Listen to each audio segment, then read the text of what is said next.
کیا آپ جانتے ہیں کہ کبھی ہندوستان کو سونے کی چڑیا کہا جاتا تھا؟ وہ وقت جب جہاں سونا کسی دھات سے زیادہ عام چیز لگتی تھی، جب کھیتوں میں غلہ اس قدر پیدا ہوتا تھا کہ کبھی قحط کا نام و نشان نہ تھا، جب ہر طرف خوشحالی تھی اور تجارتی قافلے ہندوستان کی دولت کے خواب دیکھتے تھے۔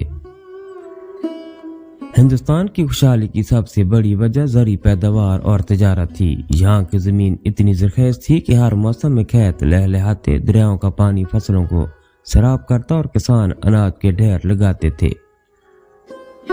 گندم، چاول، دالیں اور مسالے صرف مقامی ضروریات پوری نہیں کرتے تھے بلکہ دیگر ممالک کو بھی برآمد کیے جاتے تھے۔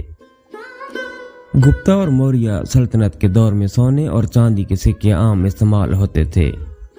ہندوستانی بندرگاہوں اور یورپ اور چین تک تجارت ہوتی تھی، جہاں سے مسالے، کپاس، ریشم، ہاتھی دانت، ہیرے اور موتی بیرون ملک بھیجے جاتے تھے۔ ہندوستان میں کرناٹک، آندھرا پردیش اور جھارکھنڈ کے علاقوں میں سونے کی کانیں تھیں، خاص طور پر کولار گولڈ فیلڈ جو دنیا کے قدیم ترین سونے کے ذخائر میں سے ایک سمجھی جاتی ہے۔ یہیں سے نکالا گیا سونا مندروں، محلات اور تجارتی راستوں کی زینت بنتا تھا۔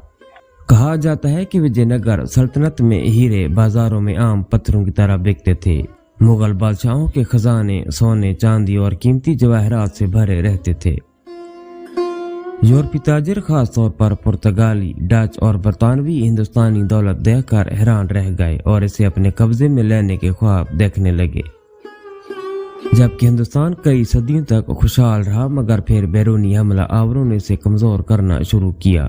غزنوی، مغل، ایرانی، افغانی اور پھر برطانوی حملہ آوروں نے یہاں کی دولت لوٹنے میں کوئی کسر نہ چھوڑی۔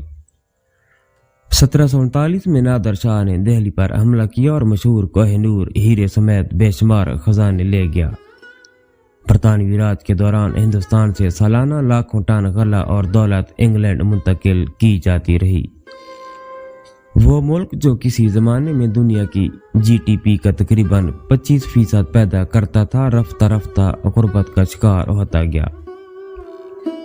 ہندوستان کی تاریخ گواہ ہے کہ یہ زمین قدرتی وسائل، ذہین دماغوں اور بہترین معیشت کا حاصل ملک رہا ہے۔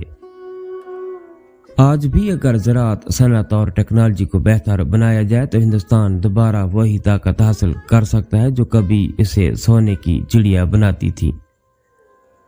تاریخ ہمیں سبق سکھاتی ہے اور اگر ہم نے سیکھ لیا تو وہ دن دور نہیں جب ہندوستان ایک بار پھر دولت، خوشحالی اور ترقی کی علامت بن جائے۔ ناظرین، یہ تھی ہماری آج کی ویڈیو۔ ملتے ہیں اگلی ایک اور شاندار ویڈیو میں، تب تک کے لیے دیکھتے رہیے ہسٹوریکل فیکٹ۔